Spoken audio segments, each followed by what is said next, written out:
You know Gray Bar for electrical parts, but there's one more thing you may not be thinking of us for that can help maximize your next project's total value. Our pre-project planning services are designed to help you win the bid, save on labor costs, and keep your installers productive across your entire build. The sooner you call us, the better. Because when we're there from the beginning, we can anticipate your needs and help you solve problems before they become problems. Yep, Gray Bar does that.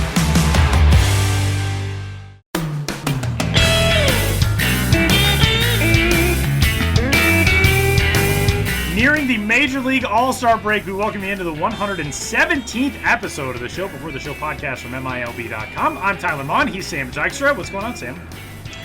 Not too much. Just really looking forward to this weekend personally. I will be in Miami for the Futures game. Very quick trip. Mr. Bourgeois over here with his Miami trips. I'm breezing in on Saturday and breezing out on Monday. So that'll be fun. Not nearly long enough to catch the home run derby or anything that everybody else is going to be focused on in the early part of the week. But I will be there for the Futures game, which is going to be super exciting this year. We'll get into that in a little bit. Also, first trip to Miami, which should be interesting. Gotta say it now. Yeah. Yeah, that's for sure. But also my first trip to any type of All-Star game. Any type of Major League All-Star game. Very cool.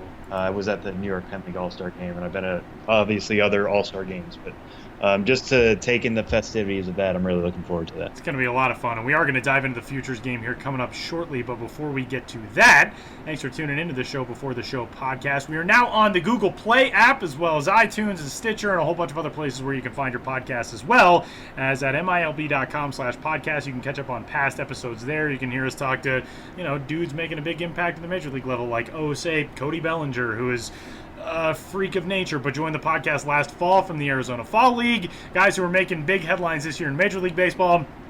Chances are decent that we talked to them while they were stars in minor league baseball. You can catch up on all of our past episodes there. And you can get in touch with the show as well, podcast at MILB.com. Sam's on Twitter. He's at Sam Dykstra, MILB, and I am at Tyler Mon. And let's get started on Three Strikes. We're going to talk Futures game. The rosters have been announced for the 2017 Futures game, which will be held coming up on Sunday, All-Stars Sunday at Marlins Park in Miami, which will feature, among other things, the All-Star Futures game coming up at 4 p.m. Eastern time. That'll be carried live on MLB Network. And there is a lot of talent on these rosters. Headlined Yoan Moncada, Michael Kopech on the World and U.S. teams, respectively. But, Sam, what stands out most to you about these rosters? The Futures game rosters are always going to be freakishly talented, but every year brings a little bit something different. What's unique? What stands out about 2017? Yeah, I don't know if it's just, I have a cyclical memory or something like that, and you look back at various rosters and you know how talented they felt at the time, and over time they get to be proven more or less talented depending on this one just feels particularly loaded to me. 27 of MLB.com's top 100 prospects are on either the U.S. or World Team rosters this year, which is kind of amazing. You would think they would just split up, the top 50, 225-man rosters is fine. No, there's a lot of calculus that goes into this. Every team has to have at least one representative. Some teams have as many as 3. You want, for the World Team, you want as many countries as you can represented just to make this kind of a cool event. You also have, obviously, there's pitchers spots, there's catcher spots, there's all, for infield positions, there's so many outfield spots. There's just so much that goes into this, and yet they were able to make two rosters that feature 27 of the names that we've been following all season. They're going to be on the same field, a major league field, places with not just a single deck, not just double deck, but triple deck. It's just so really cool. And if there's one group of players that I'm really looking forward to seeing, it's this World Team infield. Just go around the horn here. At first base, Jordan Alvarez, representing Cuba. Josh Naylor representing Canada at first base. Second base, particularly loaded. Top overall prospect, Yoan Moncada, will probably be the starter there just because it makes sense. He's overly talented. He's at AAA. It's probably going to be the last time we'll be able to play in a Futures game. Makes sense as a starter. They could also, put in Mauricio Dubon there. Which would be fascinating. Ahmed Rosario, who's another top 5 overall prospect, will probably be the starting shortstop. So the idea of Rosario and Moncada forming a double play combination, and not only that, but probably both featuring prominently at the top of the world lineup, is just going to be really, really cool. I think someday we'll look back and think it's amazing that these two are on the same field together, just because the way they've performed at AAA, the talent we know they have on both ends of the ball, whether on offense or on defense, that'll be really good.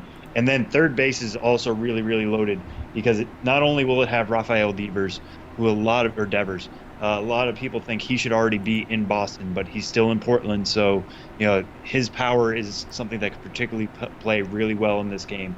But below him is Vladimir Guerrero Jr., who is still only 18 years old. He only turned 18 in March. He's tearing up the Midwest League in Lansing, along with Bo Bichette, who's on the U.S. team. Still only 18. He's going to be on this roster with guys, 4 or 5 years older than him. And yet, at 19, I want to see how he's going to fit in. We know he has all the talent in the world. What's it going to be like for him to go up against AA, even AAA arms? It's one game. He could go over 2 with 2 strikeouts, for all we care. But this is the biggest stage he's ever played on. How he's going to respond is going to be fascinating. Lord knows he'll have plenty of advice from his father. He's seen these types of stages before, never been between the white lines in this type of situation. So you just go up and down that world infield, no matter who starts, no matter who comes in off the bench, all that kind of stuff. That's just so stacked. And from the U.S. side, I really like their pitching. They have so many top 100 arms. Tristan McKenzie, who I just wrote up yesterday, had 11 strikeouts. He's dominating the Class A Advanced Carolina League. Another teenager, that type of test is what I love to see. AJ Puck, another top 100. Michael Kopech, Brent Honeywell will be bringing the screwball. Jack Flaherty, who's had an incredible year. John Duplantier, who might be the top prospect in the D-back system now. I mean, you could go until maybe the 7th or 8th inning with this U.S. pitching staff before you get to a name who's not either the top prospect in their system or not a top 100 name. And I think, we talked about this last week, I think, with the IL and PCL All-Star game. In this one-game atmosphere, it tends to be arms that can really dominate. They only need to come in, face a couple batters at a time. These guys especially know that they're going to be on national TV. They want to give you all they have, all the gas they have, all the best breaking stuff. So it would not surprise me if as good as this world lineup is, this U.S. lineup or this U.S. staff, blanks them, for 7-8 innings, and then before it gets really interesting late. This is a really, really exciting couple of rosters, and Sam's got a good write-up on both the Toolshed column for last week up at MILB.com, which you can check out and print off and watch the game and be able to reference who to keep an eye out for if you're not familiar with a whole lot of guys on these rosters, but there is a ton of talent on these two teams. Strike 2 this week, Sam. We're going to stick with the futures game. There are always, for any all-star roster, there are guys you're really excited to see included, and there are guys you kind of wish would have been included. It's sometimes hard to quantify what a snub is for the futures game because it's very rare that you look at a guy and think, I don't really see why he's on this roster, and this other guy definitely should have been on the roster. But there are certainly guys that you wish you could get a chance to see. So to borrow that term, who feels like a snub off of either the world or the U.S. roster this season? I might just be talking kind of. Well, I'll start with this one, and I'll add another one that would make a little bit more sense. This might be purely selfish of me, but I want to be able to see Walker Buehler and what he would be like in a short instance. I had the same thought. Yeah, he for people who don't know, Walker Buehler, number 4 Dodgers prospect, was drafted in the first round of 2015. Wasn't able to pitch last season because of Tommy John surgery.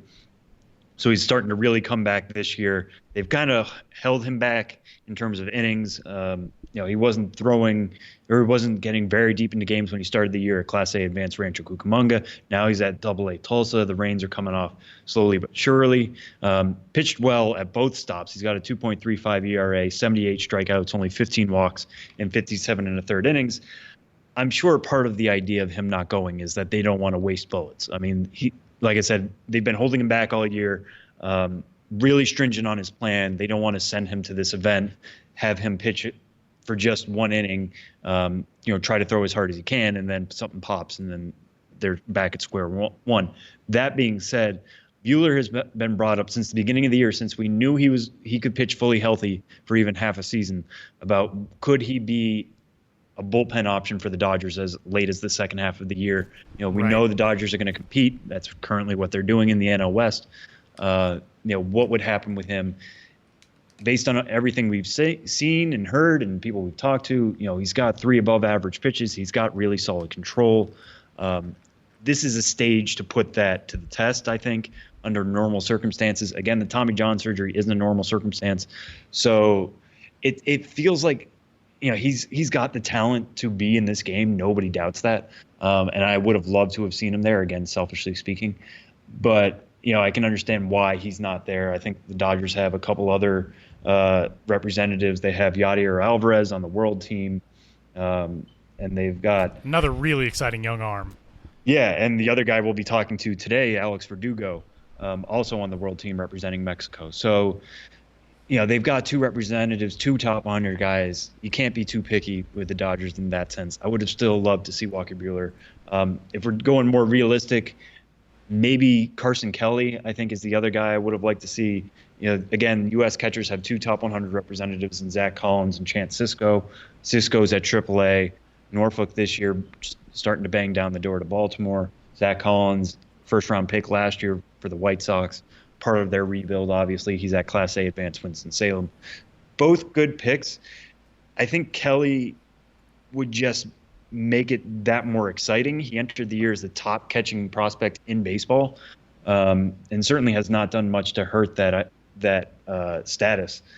Maybe he's gotten passed by Francisco Mejia, who just continues to be a hitting machine and will be on the world team.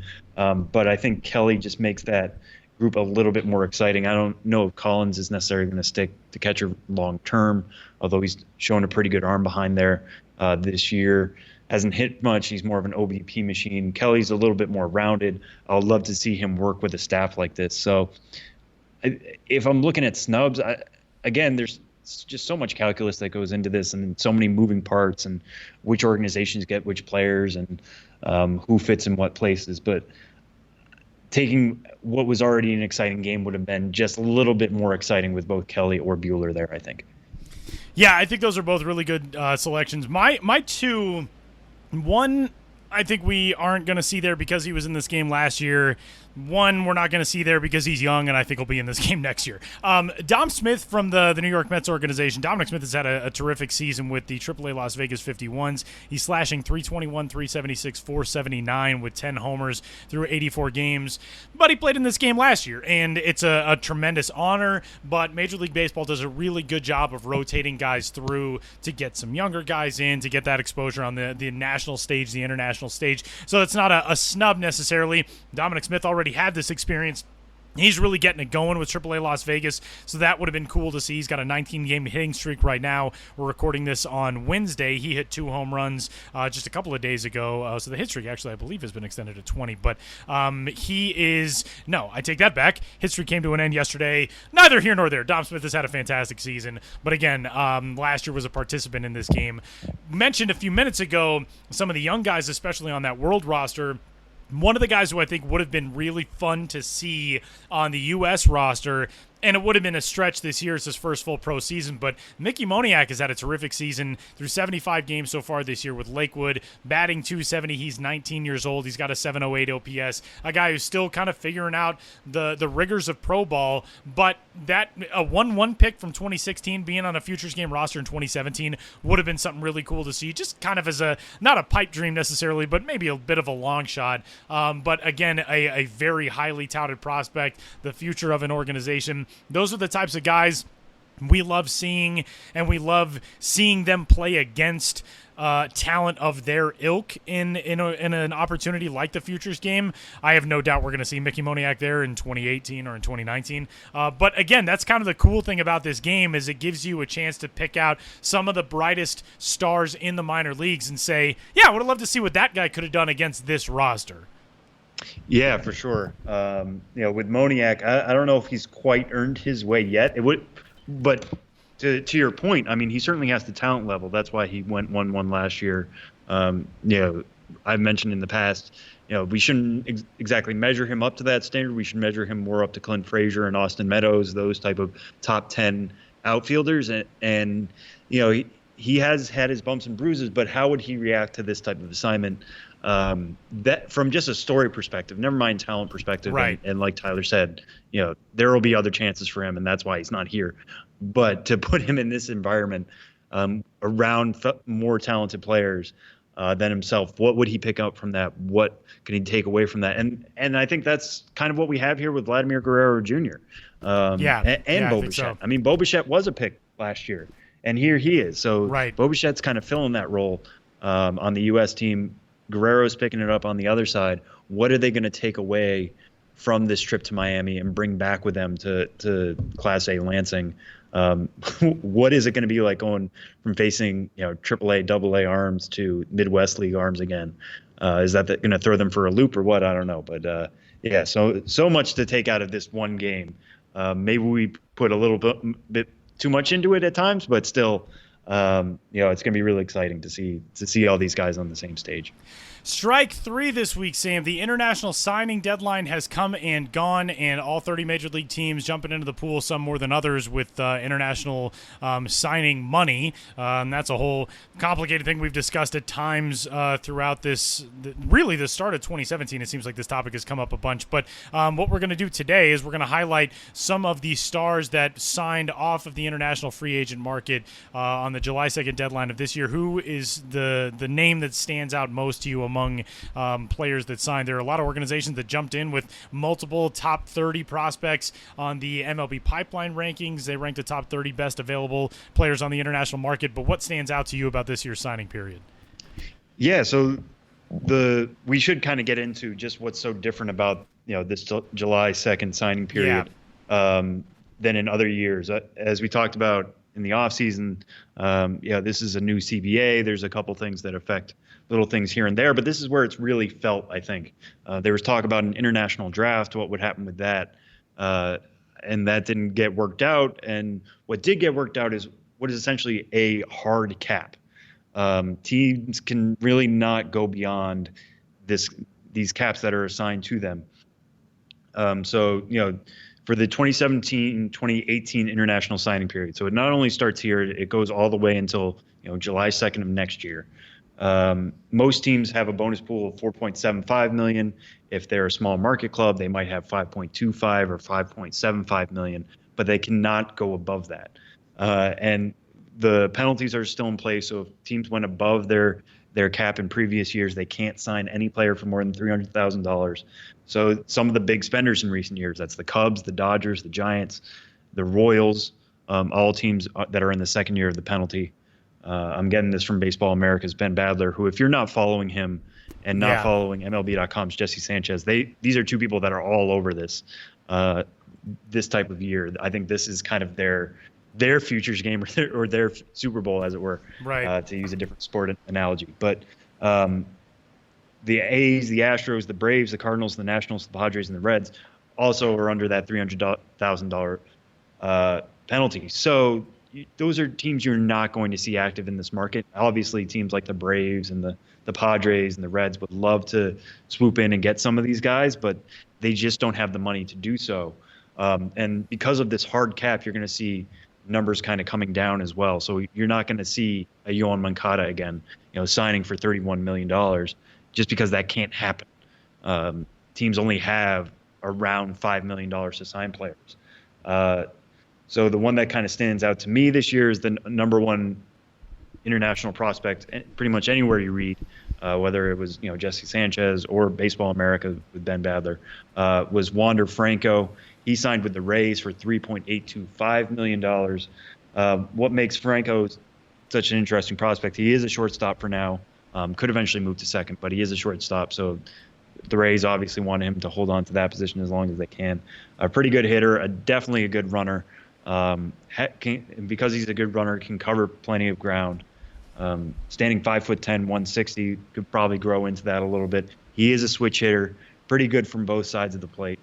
So he kind of fits this kind of stereotypical top of the order bat and he has all these tools in abundance. The only thing that's not really there yet is the power. He's only 16. Get this, born in 2001. Yeah, yeah, I'm sorry. So he could still fill into some power eventually.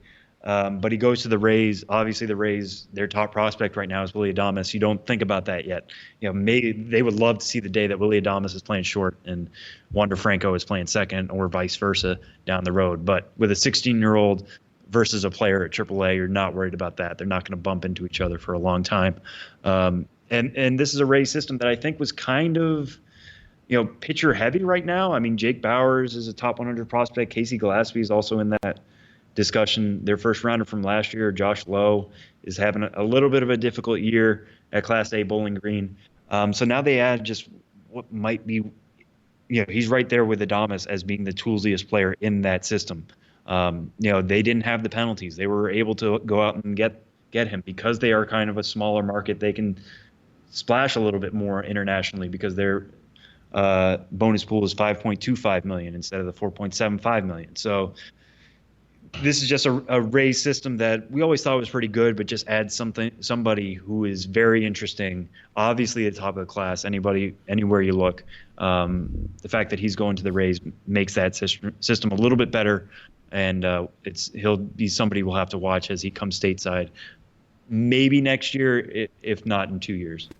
One of the guys who I thought was cool to follow because he caught my and a whole bunch of other people's eyes last fall in New York was the right-hander from Lusalia, Sao Paulo, Brazil, Eric Pardinho, who signed with the Toronto Blue Jays. Again, another 2001 birthday. He was born on January 5th, 2001. But Pardinho kind of burst onto the scene. He pitched two-thirds of an inning out of the bullpen for Brazil in the World Baseball Classic qualifier game at MCU Park in Brooklyn against Pakistan, and that was a 16-year-old kid. At that time, a 15-year-old kid who was throwing mid to upper 90s. He's usually 90 to 93. He's not that big of a guy as of yet. He's 5'10", 155. He's also still growing because he's 16 years old. But he signs with the Toronto Blue Jays, a very, very promising young arm, and a guy who comes from not the biggest hotbed of Latin American baseball talent, but I think a place that is poised to emerge with more talent coming out of that region, especially because of the internal strife currently going on in Venezuela. There was even a tweet from Ben Badler from Baseball America on signing deadline day that because of so many players and families who had asked, they were withholding bonus information from being publicly posted for Venezuelan players because of everything that's going on in that country right now to try to keep families safe, players who were signing for relatively big money.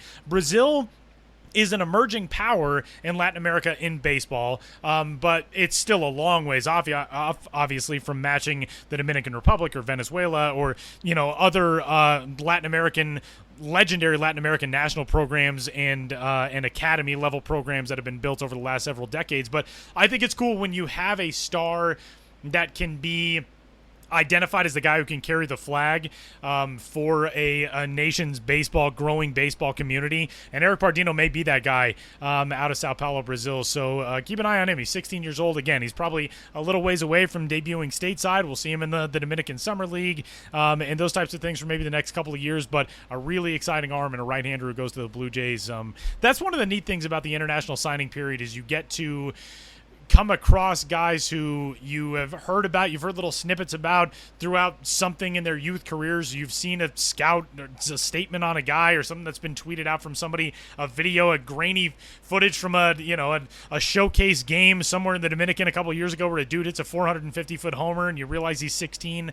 And it's neat because these are guys that 10 years down the road could be some of the biggest stars in baseball, and we're just now finally hearing their names and learning about them for the first time. It's a cool thing about the signing period internationally.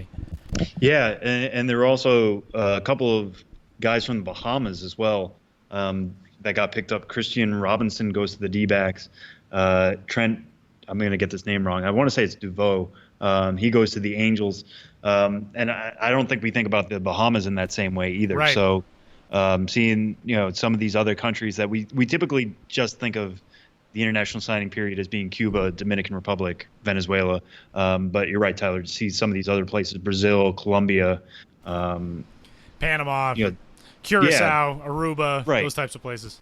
Yeah, these are guys that are obviously as talented. We just don't, necessarily think of their countries immediately during the signing period. So, if your team picked them up, follow them along. They'll probably be mostly going to the DSL, at least to begin their careers.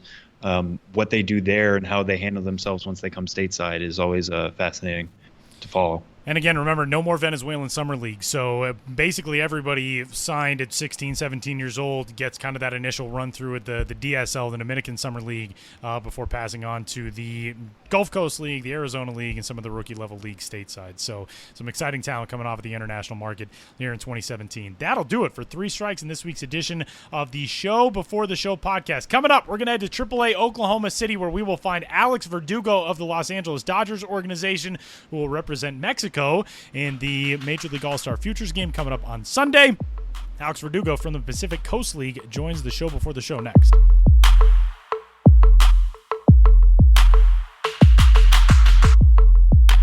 Joining us this week on the Minor League Baseball podcast, Show Before the Show, is Dodgers prospect Alex Verdugo, talking to us from his time with the Oklahoma City Dodgers. How's it going, Alex? Everything's going great. Thank you for asking. Good. Happy to be here. Good. Yeah, thanks for joining us. The one major thing we want to talk to you about this week, it's going to be a big weekend for you coming up with the Futures game. You're going to be heading down to Miami playing for the World roster.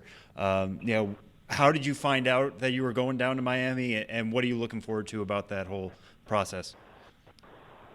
Our player development guy, Cap, was here, and he called me into the coach's office, and, we just sat down. We had a conversation about how the year's going and things going on, and then they broke the news to me first that I was going to be a AAA All-Star, and then also that they wanted me to represent the Dodgers and go to the Futures game for the World roster.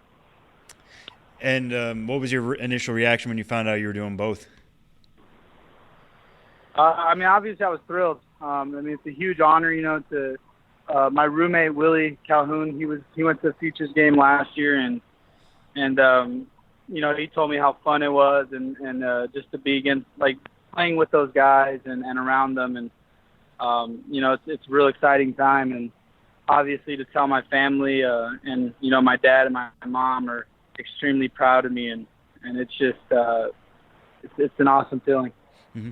Yeah, and have you been able to look at the rosters yet, kind of size things up? I mean, who are you most looking forward to either playing with or playing against in that game? I would just say everybody, really. I wouldn't say there's one guy. I just, because these are guys from different levels, different ages, and just, all doing really good in their careers so far. So I think it's just going to be really exciting to go out there and play against them and, play with them.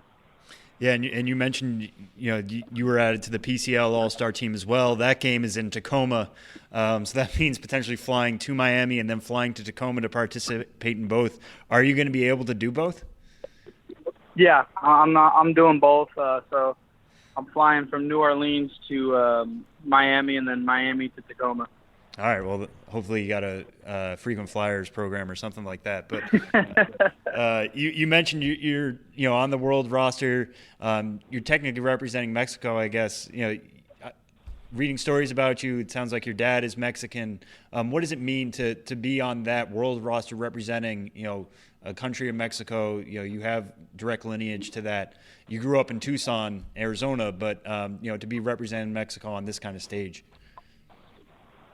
It means a lot, just coming from this year, playing in the WBC with Mexico and seeing, how happy it makes my dad and how proud of him, how proud he is of me. It's just one of those things that it's just a huge honor, and I'm so happy that I was blessed this opportunity to do it. And it just, you could just tell in my dad's eyes, how happy he is, and just that I get to represent, obviously our heritage and Team Mexico, or in Mexico, and he's just, words can't really describe how happy he is. Mm-hmm. Is he first generation himself? Did he come over from Mexico? So I want to say my dad, he was born in Tucson, but his father was from Mexico, and going on with that, yeah, they were all. I have a lot of family that came from Mexico all over, but he was actually born in the States. Mm-hmm. So how much visiting of that country did you do growing up? I mean, how much of an attachment do you have, growing up in Tucson? I know it's a border state and you're almost right there, but how much of an attachment do you have to the country? Yeah, obviously, like you said, it's a border state. So during my childhood, we were able to travel down there and go down there quite a few times, and my dad would show me around and show me the spots and just get me used to it, and so I spent a lot of time out there. Mm-hmm. And how did the conversation come up? You brought up the World Baseball Classic. You were with Team Mexico as part of that process this spring. What was the conversation like that kickstarted you being able to play for that team?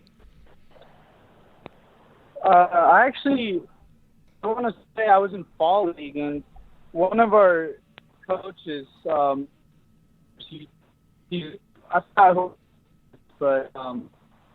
me that there were some people interested in me, playing for Team Mexico and participating in it, and actually going to Japan in the exhibition games against the Japan's world team. And I said, of course, I would love that, and that's kind of how I got into the whole thing, and just from there, I never looked back. The team was awesome, the management was awesome, and I fell in love with the coaching staff, and they liked it. So it was just one of those fits. It was just right.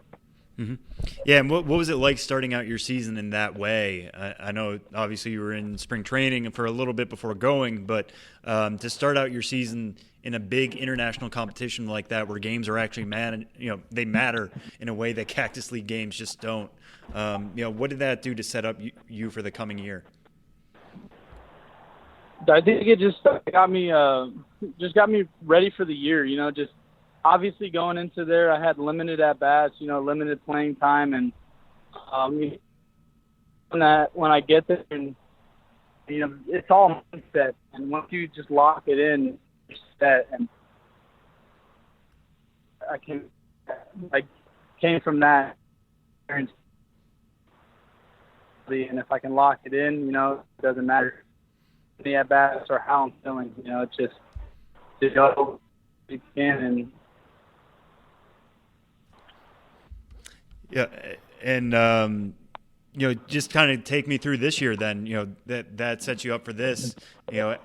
As of the time we're talking to you right now, you've reached base safely in 29 straight games going back to June 4th.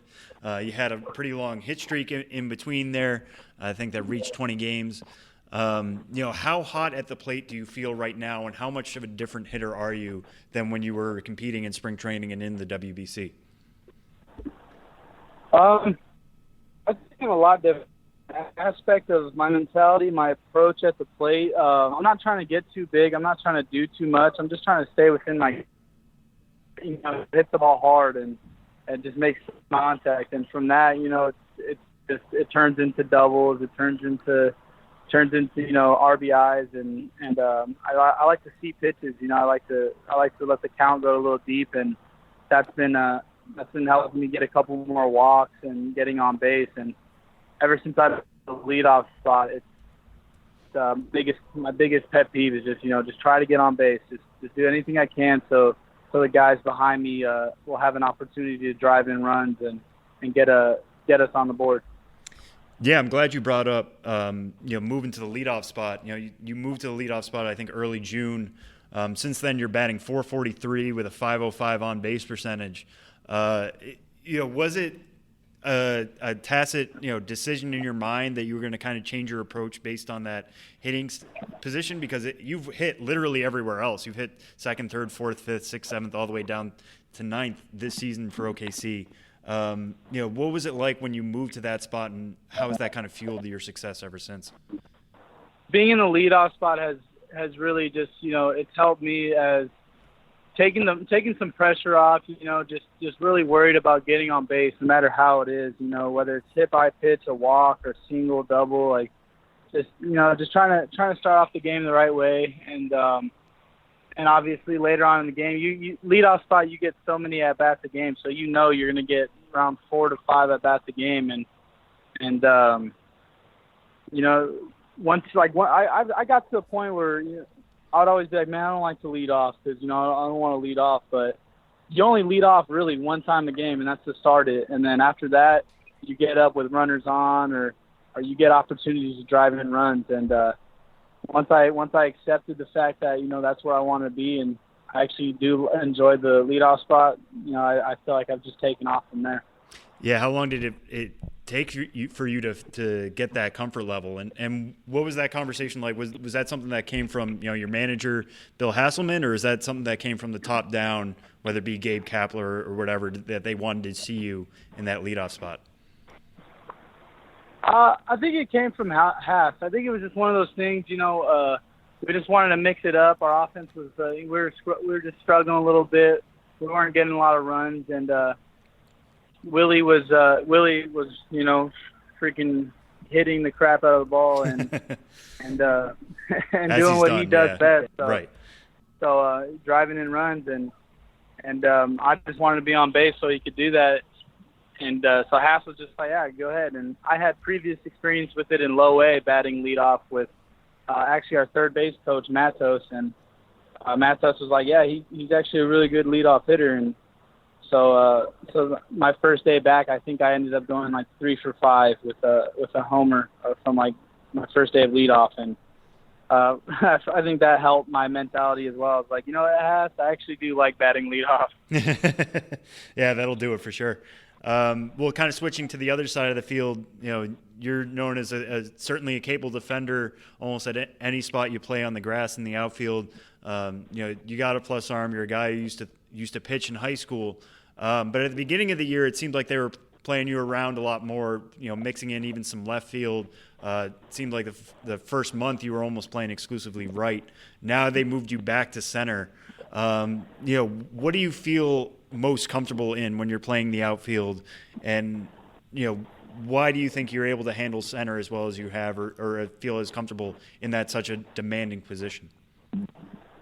I'd say my most comfortable position is center, and then it would go right and left. But just being comfortable in every position is huge, and for me, for being center, is just I've had most of my games in my life have been out of center field, so it's just where I've had the most reps in, and I'm not the fastest guy, but I really rely on my reads and my routes and all that. And I know that if it comes down to my arm or something, I gotta throw somebody out. Like I know that I have confidence with that, and I'll be able to throw somebody out. But yeah, it's just really me and Matos, we had a conversation beginning of the year just where.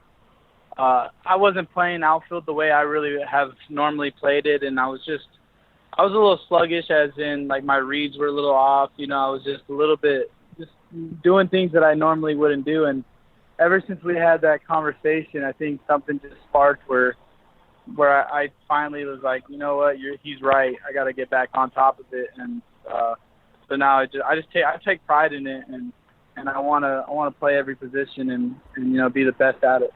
Mm-hmm. And what have you changed about that, after having that conversation? It's just, being prepared every single pitch, like not taking a pitch off, even like some innings will get long, and it's just about always being prepared, always thinking a couple plays ahead. And, if the ball's hit here, I'm going to go here with it, or I'll go to like third or something like that. It's just thinking about plays ahead of the play. Mm-hmm. And you started the year, I think you were the youngest player in the Pacific Coast League at the start of the year. You turned 21 in the middle of May. What has surprised you the most about the minors' highest level at AAA? I don't know if I would really say anything really surprised me. It's more because we have a lot of veterans on our team, and they've all taken me under the wing, and they've been great with me, and they've all given me advice and told me what to expect, what's going to happen, and certain things, and how to handle failure, how to handle success, like how to prepare and all that. So I think just trying to prepare myself the same every day and go out there and play. Whether you're in a slump, whether you're doing good, you just got to stay consistent, and it's something that they've really helped me a lot with. Mm-hmm. What do you feel like is the best piece of advice you've gotten, and who did you get it from? Man, I've gotten a lot of advice from Trace, Ike, Van Slyke, Bobby Wilson. I mean, it's all a collective group. They really have they've all helped me out, and they've all been, great teammates and looked after me. And I wouldn't really say that there's one thing that they've really told me. It's everything. I mean, everything they tell me is important. Mm-hmm.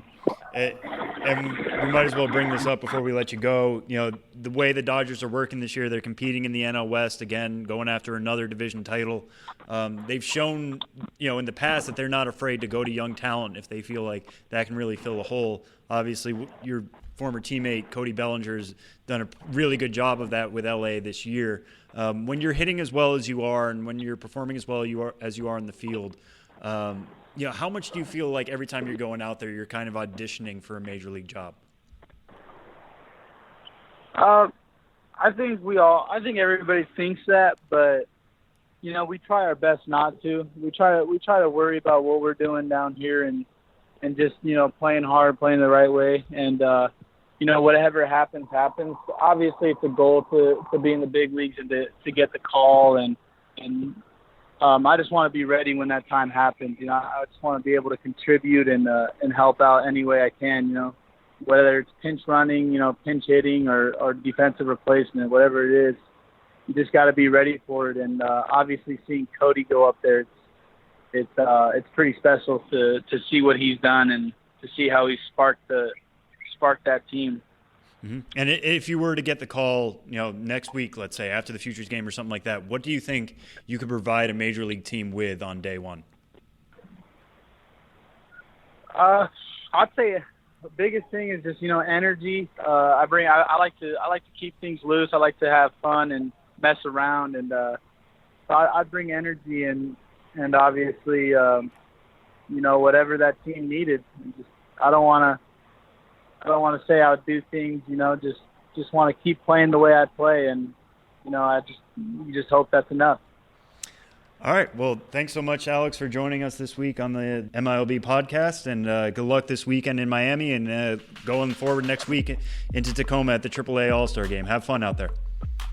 Thank you. I appreciate it. Take care.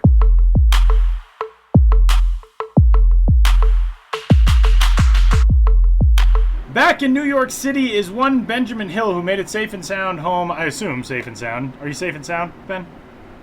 Neither of those things, but I did make it back to New York City. Oh, okay. So, well, that's the most it important could be part. worse. Well, the fact that you're talking is proof that you're sound. That's sound. That is Hey, a sound. there you go. Yeah, I'm safe and making sound. And making sound. I'm not sure if I'm actually sound, but I'm back. That works. Back in the New York groove. So tell us about the last time we talked to you. You were in the state of Utah and getting set to check out the Salt Lake Bees. You wrapped things up at the Pioneer League in that one stop in the Pacific Coast League. Give us through the rest of your Mountain Time Zone swing.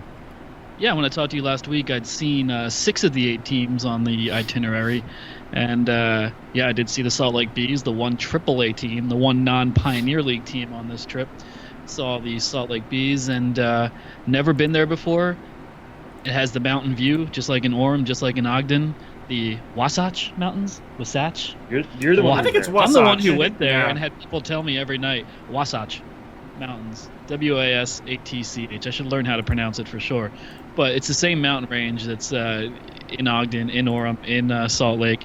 And, you could argue about which team has the best view. I think Salt Lake might. Ogden, the mountains are a little closer. You're a little more enveloped by them. But in Salt Lake, they're most expansive, just like all the way across. So that was great. It was kind of not unsettling, jarring to be in a AAA environment when I was doing so many Pioneer League trips. The ballpark seemed huge. And but just really enjoyed it. It was just like a really pleasant night. I got to thinking how if I lived anywhere near Salt Lake, I would certainly be going to a lot of Salt Lake Bees games. And then the next night, I stayed in Salt Lake. That was my base of operations. And the last night of the trip, I went to Orem, home of the Owls, OWLZ, the Owls. and they play at a ballpark, a collegiate ballpark, so they don't get into it really until June, and then their season starts a couple years later. Whoa. Their season starts a couple of weeks just after they get access to the ballpark every year. So, they're still very much early in the season and really just getting underway. It was Pirates of the Caribbean night when I was there, and I met Captain Jack Sparrow, and he's a pretty nice guy. Various pirates stole nachos that my designated eaters were eating. Never had pirates robbing food at the ballpark, at least when I'm there and documenting it. So that was cool, and I missed it by one day, but they gave it to me. They gave away a thingamabobble last weekend that is just a giant hand, and each finger bobbles, and each finger has a championship ring on it. And it's just a really bizarre, giant, kind of creepy looking hand with 5 championship rings. And I was able to bring one home. And I have it on my shelf now. And now Cal Ripken, a Cal Ripken bobblehead I got in Bluefield last year, is staring straight into the hand of this thingamabobble, and I feel like this Cal Ripken bobblehead's kind of in a dark place, the way he has to stare at the palm of the thingamabobble on my shelf. I was thinking a lot about it over the weekend when I got home and had a chance to assess the situation. How truly bizarre bobbleheads are, and I'm really Cal Ripken's in my thoughts that he's staring at this thingamabobble every day, straight into its palm. I hope things are going to be okay. Scary to look at. I mean, the thing looks like it's out of some sort of like Halloween exhibit or something. Just the way it's grabbing. Yeah. I fully expect to wake up one morning and see it like hovering in my face and then just latch onto my face. Don't bring it home. It's gonna every day just move 3 inches closer to your bed. It'd be like that Treehouse of Horror episode where Bart gets the monkey hand. It is exactly like that, actually. Yeah. And but I brought it home with me, and it's pretty cool. It says "High Five the Owls" on one side, because you can high five. Well, anyway, this is kind of a diversion. I finished up the trip. I made it back home late on Friday night into a kind of unreality long weekend, July 4th.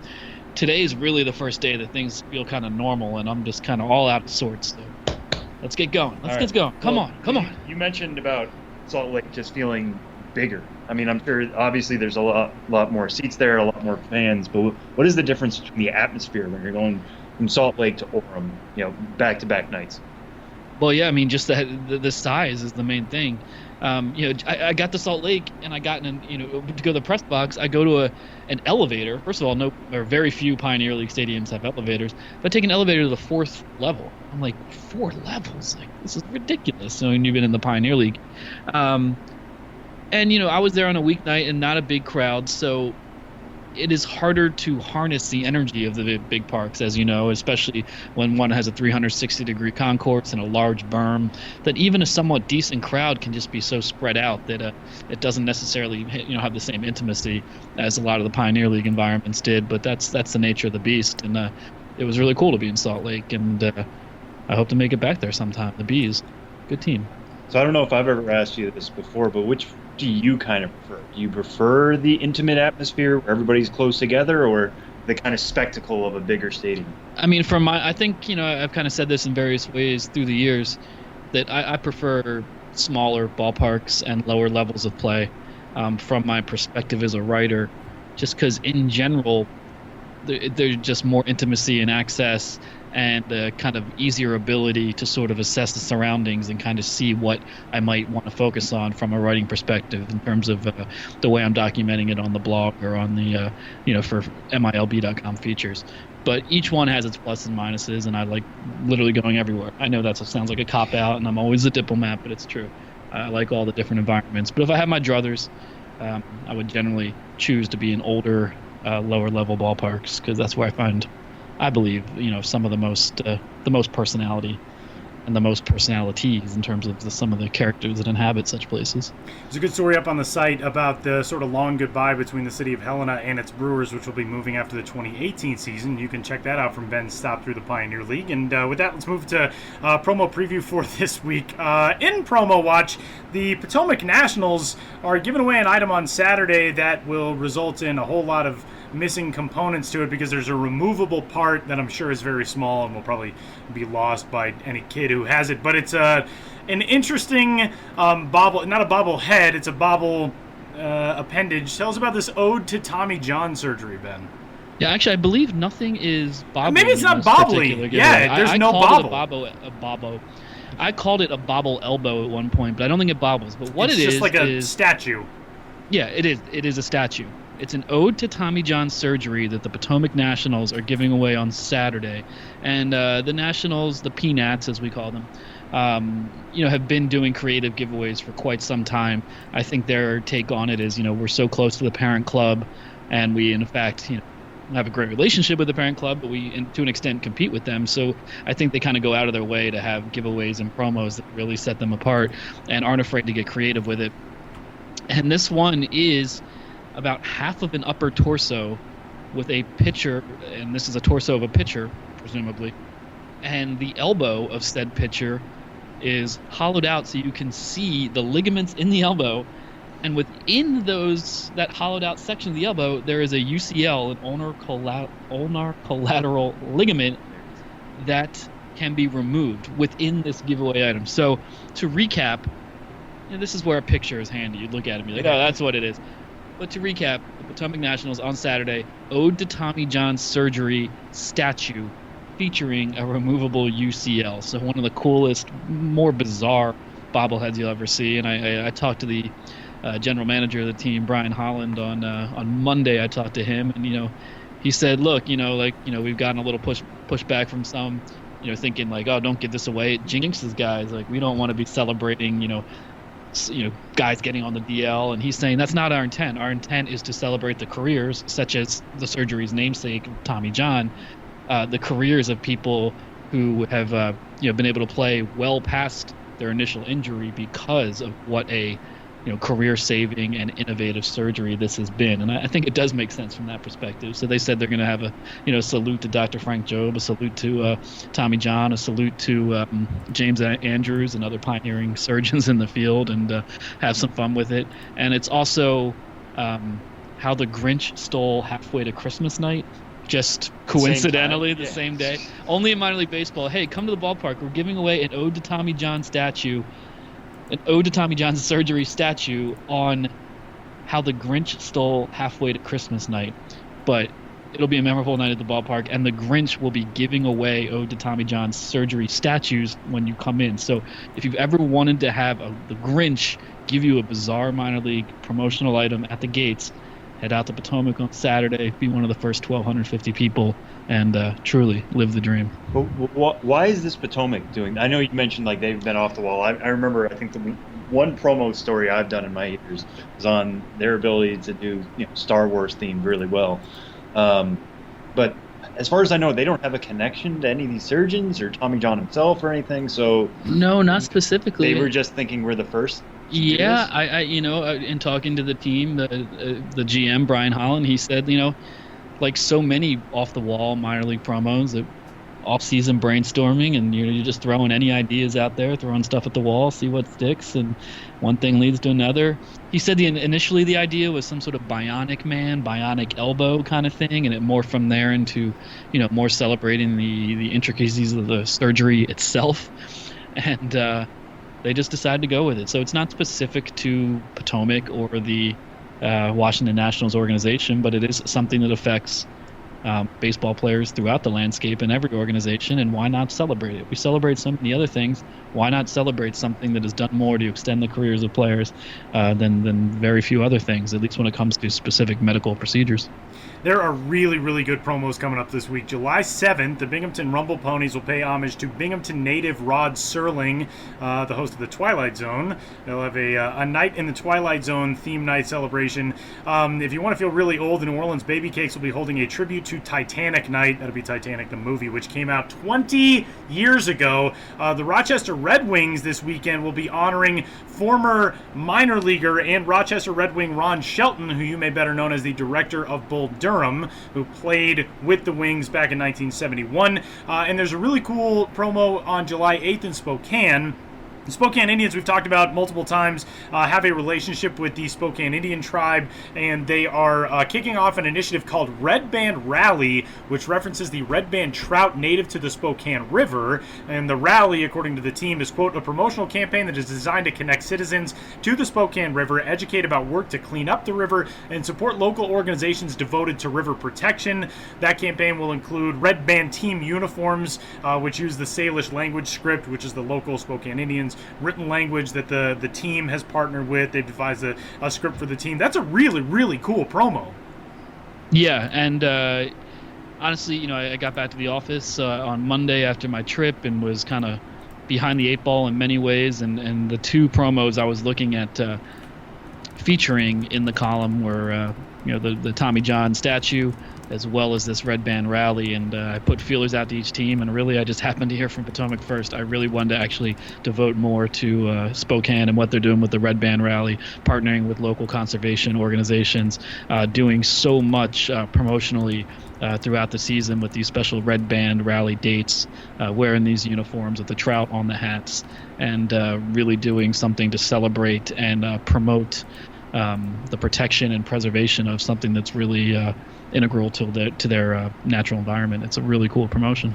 A lot of good stuff coming up this week, and you can check all that out and more at Promo Watch. What's the next road trip you got coming up, man? July 28th, I'm going to Binghamton. Man, it's going to be here in no time. I know. And right now I'm trying to do larger blog posts of all the Pioneer League and Salt Lake, teams that I visited, and still got at least 4 more features from that road trip. Going to be trying to do the promo columns every week, of course, appearing here every week and talking to you guys. It is peak minor league baseball season. I mean, for me, but also for all of us. So it's a lot of fun, but it's hard keeping one's head above water these days. You just gotta keep on keeping on, keep treading, keep trucking. Don't sink. Don't keep trucking, keep treading. Don't sink. Keep going. Whatever you want to put it. Let's just do our best to survive.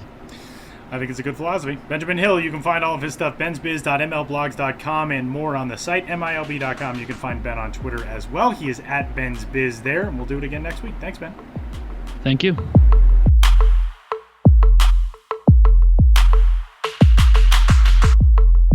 Thanks to Alex Verdugo of the Oklahoma City Dodgers and to Benjamin Hill as well. And we're going to wrap things up on episode number 117 of the show before the show. MILB.TV, you can catch minor league baseball all summer long. Short season leagues are now in action. We got a whole bunch more short season leagues with MILB TV broadcasts in 2017. And every week we pick out a couple of games to keep an eye on for the upcoming weekend. Mine... You'll have to hustle if you're listening to us the day the podcast drops on Thursday. My recommendation is the AAA Colorado Springs Sky Sox, who are home hosting the Nashville Sounds, because Lewis Brinson, since he returned to the minor leagues from a stint with Milwaukee, has been tearing the cover off the ball. 3 straight 3 RBI games as of last night, as of Tuesday night. We're recording this on Wednesday. He's just been crushing the ball all over the place for that Oklahoma City team, or for that Colorado Springs team, rather. That Sky Sox roster we've talked about so much this year. They're so loaded between Brinson and Ryan Cordell and Brett Phillips and all these guys. They're a very fun roster to watch. But catch them on Thursday, because A, Lewis Brinson likely won't be with the team on Friday and Saturday, getting ready for the Futures game on Sunday, and B, they're taking on Nashville, another loaded roster, ton of top prospects, and really good talent on that Nashville squad as well. We've talked about them a bunch this season, but again, anytime you tune into a game that features the Nashville Sounds, you can see Renato Nunez and Matt Olson, and now Joey Wendell and Yairo Munoz, guys who Munoz we've seen and talked about with Double-A Midland in that organization. He's jumped up to that roster with a bunch of guys graduating from the major leagues with the A's organization, which we talked about last week. So not only Brinson, but a good matchup of two really talented teams in Colorado Springs on Thursday. Sam, your pick. Yeah, this one is a either way I think you're going to be okay, but my pick is coming on Friday. Lehigh Valley is playing Scranton Wilkes-Barre, and the reason I choose Friday's game is there's the hope that Scott Kingery and Reese Hoskins will have not left quite yet for the Futures game. They are both featuring in that Team USA infield, Hoskins at first, Kingery at second. But the reason I say Friday is because Chance Adams is scheduled to pitch that night for the Rail Riders. Chance Adams has become a top 100 prospect, one of the most interesting arms in that Yankee system. Probably moves past James Caprillion, who is currently injured. is out for the rest of the year. Maybe he's past Justice Sheffield. We can have that debate a different day. But he's posted a 2.39 ERA with 58 strikeouts and only 19 walks in 52 and 2/3 innings since joining Scranton Wilkes-Barre. So even if Hoskins and Kingery are there, that's great. That's going to be one of the most talented lineups Chance Adams has probably ever faced. If they're not, there's still pretty good chance that he'll see a good lineup with J.P. Crawford, who is getting much better. I will note he hit 2 homers. When you're hearing this, he hit 2 homers on Tuesday, so it's yesterday for me. And he seems to be really coming along since missing time with a groin injury.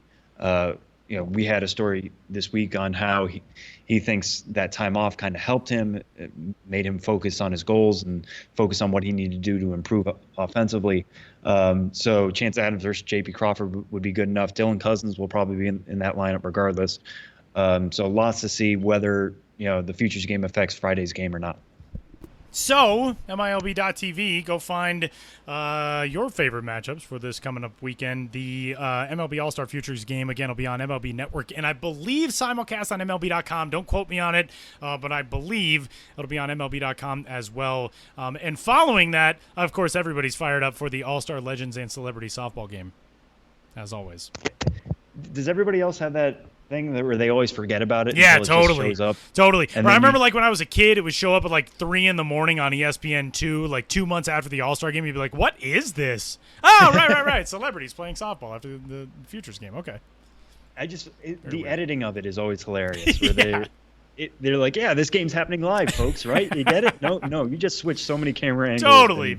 Don't try to fool me. I know stuff. So check all that stuff out on Sunday from Miami. Sam will be there. Follow Sam on Twitter for all the best from South Beach and Marlins Park, and checking out the Futures game at Sam Dykstra, MILB on Twitter. And that will do it for episode 117 of the show before the show. Get in touch with this podcast at MILB.com. Let us know your questions, your thoughts, your comments, and we'll do our best to address those next episode or any other episode for the 2017 season. He's Sam. I'm Tyler. We'll talk to you next week.